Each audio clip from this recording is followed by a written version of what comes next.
What is the difference between the documentation and narration of the Gospel and the Qur'an?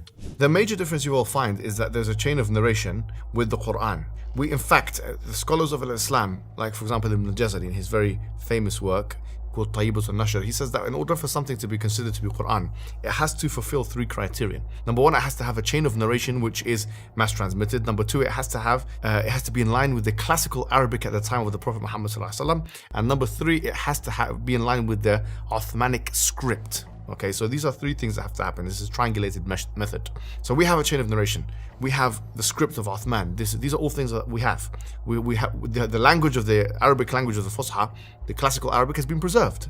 Okay, so these three things are there. With the Gospel, you have a 100-year gap, effectively, anything between 80 to 100 years, without attestation or any link between Jesus and these anonymous people who purportedly witnessed Jesus Christ.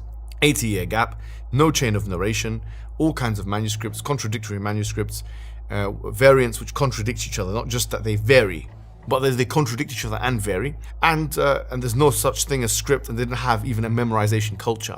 And it was a hodgepodge of different languages. I mean, you had Greek and Aramaic and hodgepodge of different languages, and the Old Testament has Greek translations to Hebrew. So you had the Septuagint, for example, is a translation in Greek. They use it to inform a Hebrew translation. So there's a translation element. All of that is completely absent and completely different to the Islamic preservation method.